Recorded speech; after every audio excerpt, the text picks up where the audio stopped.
Todo louvor pertence a Allah.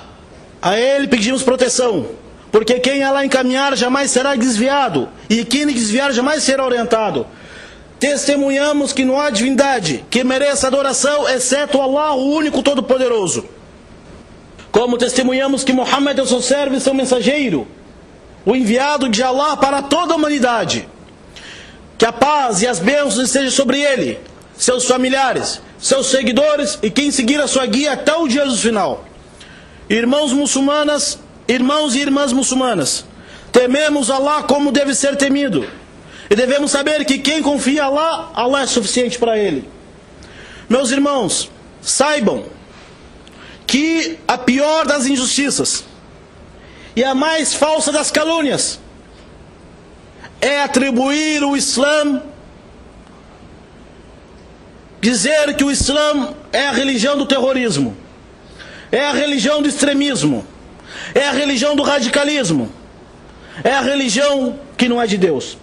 Essa é a maior das injustiças, essa é a maior das falsidades, atribuir o Islã que não faz, aquilo que não faz parte dele. Quem desse esse povo conhecer o Islã? Porque acusar o Alcorão, acusar o profeta Muhammad, os ensinamentos do Islã, é acusar Allah, louvado seja, porque foi ele que revelou o Alcorão sagrado, da mesma forma que revelou os livros anteriores. Foi ele que enviou Muhammad, da mesma forma que enviou os profetas anteriores, de Adão, entre Jesus e Muhammad. Acusar o Islã de fanatismo, de terrorismo, é uma das maiores injustiças. E essas injustiças, inclusive, é atacar o nome de Allah e botar o nome de Allah em vão, falar o nome de Allah em vão. Vemos que o Islã é a religião de Deus para toda a humanidade. E entre isso, um grande sábio do Islã, o nome dele é Abdul Qadir Auda, um grande sábio iraquiano, falecido, ou aliás, assassinado no Iraque na década de 80 e 70, escreveu um livro chamado O Islã entre a ignorância de seus seguidores e a incompetência de seus sábios em mostrar para a humanidade o que é o Islã. Vemos que o Islã, um versículo da Surata 2, versículo 148, diz o seguinte: وَكَذَلِكَ جَعَلْنَاكُمْ أُمَّةً وَسَطًا. E dessa forma fizemos de vocês uma nação, uma comunidade mediana, uma comunidade do centro, para que sejam testemunha para a humanidade, da mesma forma que o mensageiro foi testemunha para vós. A nação mediana, a nação do centro, em árabe se chama-se Wasatiyya. O que significa Wasatiyya? O que significa a nação mediana?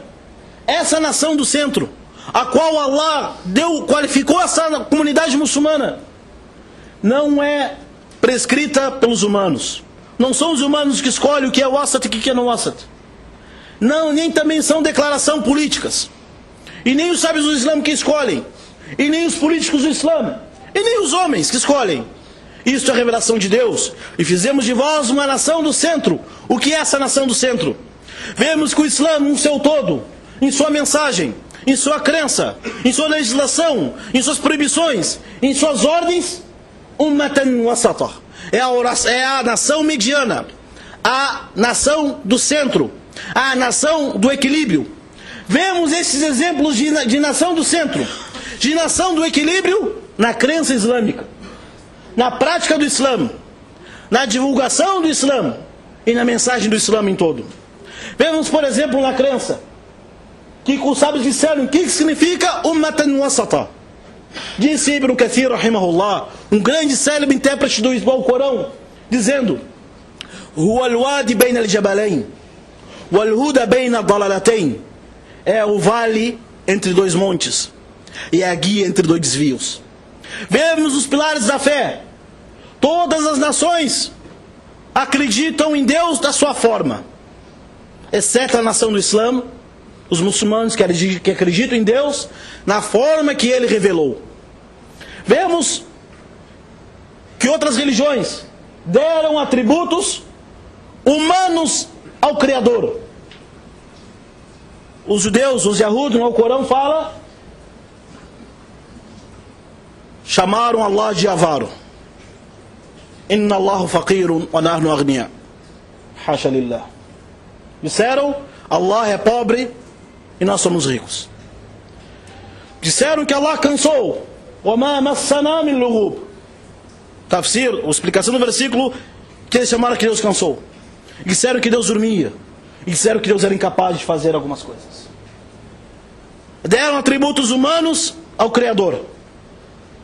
E outro, exageraram e deram atributos divinos que pertencem somente a Deus aos humanos, onde invocaram e adoraram humanos. O Islã é a nação do centro. Não adorai exceto Allah, o único Senhor Criador, sem parceiro, sem sócio. Pertence a Ele os melhores nomes e atributos. Vejamos em relação à crença nos anjos. Religiões e povos tomaram os anjos como intermediário entre eles e Deus. Em vez de pedir para Deus, pedem para os anjos.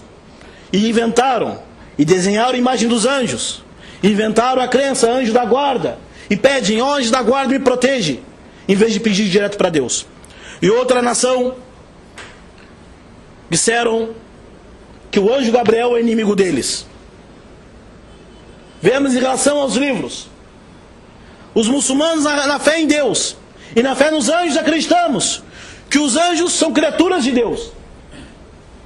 Foram criados por Deus para transmitir sua mensagem. Nós não invocamos nenhum anjo e nem um profeta.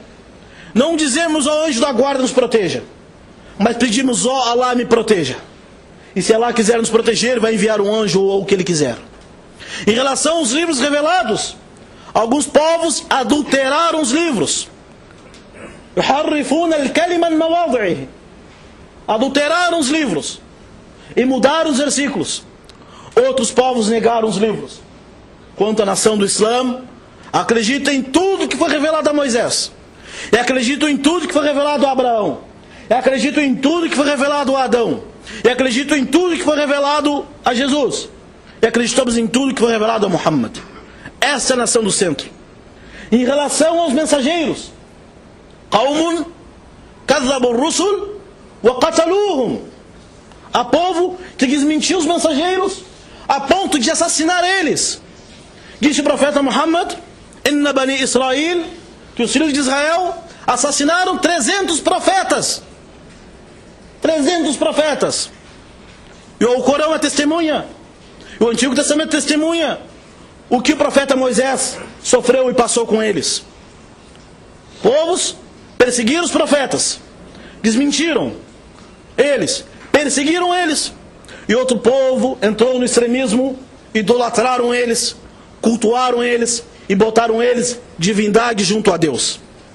Vemos hoje pessoas idolatrando, adorando profetas, adorando a mãe dos profetas e adorando os anjos.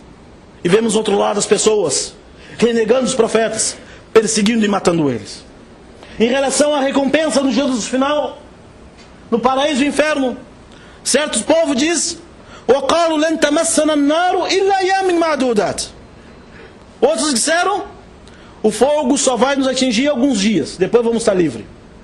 E outro povo disseram: não existe inferno.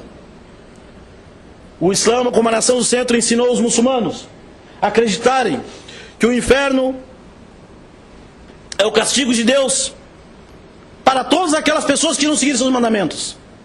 E o paraíso é a recompensa de Deus para todas aquelas pessoas que seguirem seus mandamentos. Ummatan wasata, a religião do centro, a religião do meio na crença, na conduta. Vemos na oração, vemos que os jovens chegaram ao profeta Muhammad, queriam se aproximar de Allah, queriam ser bons muçulmanos, achando que ser bom muçulmano é exagerar. Exagero não é do Islã, extremismo não é do Islã. Disseram, ó mensageiros de Deus, ó mensageiros de Deus, você é enviado de Deus, nós queremos chegar próximo onde tu chega. Por causa disso eu não vou comer mais durante o dia, vou jejuar a vida toda. O outro disse: não terei mais relação com a minha esposa, vou jejuar o dia todo e rezar a noite toda. O profeta Muhammad disse: Eu jejuo e quebro o jejum. Tenho relação com as minhas esposas. Durmo e acordo para rezar e volto a dormir. Esta é a minha sunna. Quem não seguir a minha sunna não faz parte de mim. I'tidal, tawazu, equilíbrio, moderação em todos os assuntos. Onde está no Islã que eles acusam o Islã de religião extremista e radical? Islã que incentiva a violência e o terrorismo. Por que essas pessoas não estudam e não procuram conhecer o Islã antes de acusá-lo? Antes de forjar mentiras?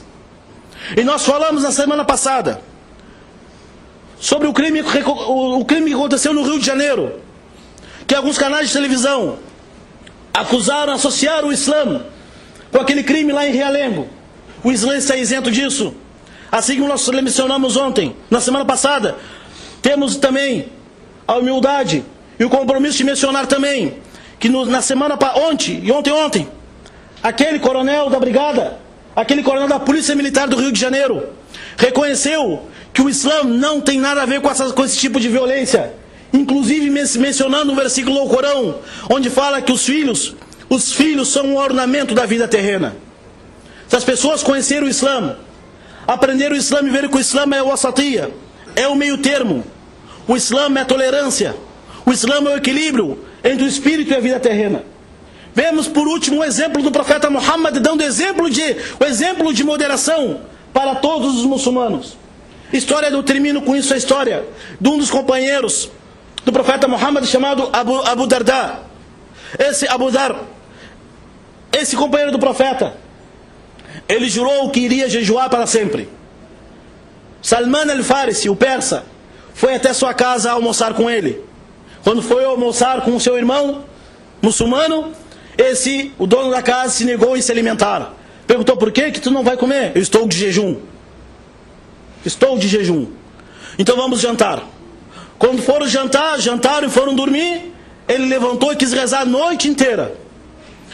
Salman disse: não levante para rezar, vai deitar, vai dormir. Ele dormiu. Se acordou, levantou para rezar e disse: volte a dormir. Na terceira vez, volte a dormir. Quando faltava a última parte da noite, o Salman acordou Abu Dar e disse: levante agora, vamos rezar. Rezaram na mesquita do mensageiro de Deus. Chegaram até ele, Salman contou a história ao mensageiro de Deus. Entrei na casa de Abu Dar e ele não estava todos os dias jejuando. E quando foi dormir, só queria rezar. E eu disse para ele: ó Abu Dar, inna li rabbika alayka haqqa, inna li jasadi alayka haqqa, wa inna li ahlika alayka haqqa, fa'ati li kulli haqqin haqqa. Ó Abu Dar, ó Abu Darda, saiba que teu Senhor tem direito sobre ti, o teu corpo tem direito sobre ti, e tua esposa tem direito sobre ti. Dê o direito a cada um que merece seu direito. O mensageiro de Deus, sallallahu alaihi wasallam, disse, e assim é como disse Salman: o Islã é a religião da tolerância, o Islã é a religião da facilidade. Por essa facilidade não deve ser entendida a tamayyu', o tanazul. Essa facilidade não quer dizer, não deve ser entendida que os muçulmanos praticam a religião como querem. Não. Quem ultrapassou pelo limite, quem ultrapassou o Islã, faqad zalama nafsa. Quem fez além daquilo que é previsto no Islã, cometeu injustiça consigo mesmo. E quem deixou de cumprir aquilo do Islã, também cometeu injustiça sobre si mesmo. Porque Allah fala no Corão: وَكَذَلِكَ جَعَلْنَاكُمْ أُمَّةً وَسَطًا. Porque assim fizemos de vocês a nação do centro, para que sejam testemunha para a humanidade. أقول قولي هذا واستغفر الله لي ولكم. Louvado seja Deus, o Senhor do Universo, aquele que nos encaminhou para o Islã e fez de nós seguidores do Islã, seguidores do amado mensageiro Muhammad. Que a paz e as bênçãos estejam sobre ele. Meus irmãos e minhas irmãs, o Islã, entre a ignorância de seus seguidores e a trama dos inimigos do Islã, ما أضر المسلمين بعد أعداء الدين مثل ما أضر جهل بعض من ينتسب إلى الإسلام. Não prejudica o Islã nada mais depois que os próprios inimigos do Islã, a ignorância de alguns seguidores do Islã em relação a ele. O Islã é a religião do centro, a religião da moderação, a religião mediana. O profeta Muhammad sallallahu alaihi wasallam, como disse Aisha, hadithun fi sahihain, está no Bukhari e no Muslim, os livros mais autênticos depois do Corão. Ma khuyira li rasulillahi bayna amrayn illa ikhtara aysarahuma ma lam yakun fihi ithma. Mensageiro de Deus, quando tinha duas coisas para escolher, ele escolhia aquilo que era o mais fácil, desde que não fosse pecado. Hadith narrado pela sua esposa Aisha. Não se entende que moderação, não deve ser entendido que moderação, que nação do centro, nação mediana, religião da tolerância, que as pessoas dizem, basta fé no coração e é suficiente. Basta ir na mesquita uma vez por ano, é suficiente. Isso também não é do Islã. Assim como o Islã não prega, não ensina e não educa seus seguidores ao exagero, o Islã também não ensina, não educa e não pede para os seus seguidores praticar o Islã como querem. O Islã deve ser praticado como o profeta Muhammad, que a paz esteja sobre ele, ensinou. Por isso que ela fala no Corão, na Surata 33, لَقَدْ كَانَ لَكُمْ فِي رَسُولِ اللَّهِ أُسْوَةٌ حَسَنَةٌ. Tens no mensageiro de Deus o melhor exemplo a ser seguido. Exemplo disso, um dos companheiros do profeta Muhammad era muito rico e queria dar toda a sua riqueza em prol do Islã. O profeta disse, ele falou, eu quero dar tudo que eu tenho. O profeta disse não. E disse, eu quero dar a metade então que eu tenho por causa do Islã. O profeta disse que não. Eu quero dar 1/3. E o profeta disse, wa thuluthu kathir wa qabila. Ele disse, 1/3 é muito ainda. E mesmo assim aceitou. Mesmo assim não aceitou. Porque ela falou no Corão, al-aqrabuna awla bil ma'ruf. Os próximos, os parentes próximos, eles têm direito de ser melhor tratados no Islã. Essa é a religião do equilíbrio. Não exige do ser humano além da sua capacidade. Não exige do ser humano as coisas impossíveis. Só é proibido no Islã aquilo que é prejuízo para o ser humano e para a sociedade. E todas as ordens que tem no Islã é para o benefício próprio. Ya laita qaumi ya'lamun. Quem dera meu povo saber a realidade do Islã. Yanbaghi. O Ayajib é um dever de todos os muçulmanos aprender o Islã da sua forma original e transmitir a mensagem tolerante do Islã para todas as pessoas, porque as pessoas têm muita ignorância e têm muito preconceito e desconhecem a mensagem do Islã, justamente porque às vezes nós achamos que a transmissão, achamos que a propagação do Islã e a divulgação do Islã é responsabilidade somente do sheikh. Ou achamos que a divulgação do Islã é responsabilidade do fulano. A responsabilidade de transmitir o Islã é para todos os muçulmanos. Transmitir o Islã da forma que sabem, da forma que podem. Aquele que escreve bem, escreve sobre o Islã. Aquele que é um bom orador, faz uma entrevista sobre o Islã. Aquele que é bom, que Allah facilitou para ele em sua área, serve o Islã na sua área. E aquele que não tem condições, ou não, Allah não facilitou para isso, pede para Allah dar sucesso para aqueles que estão trabalhando pelo Islã. Essa é a mensagem do Islã. Pedimos a Allah louvado seja, que faça de nós pessoas orientadas e orientadoras. إن الله ملائكته يصلون على النبي يا أيها الذين آمنوا صلوا عليه وسلموا تسليما اللهم صل على محمد وعلى آل محمد كما صليت على إبراهيم وعلى آل إبراهيم وبارك على محمد وعلى آل محمد كما باركت على إبراهيم وعلى آل إبراهيم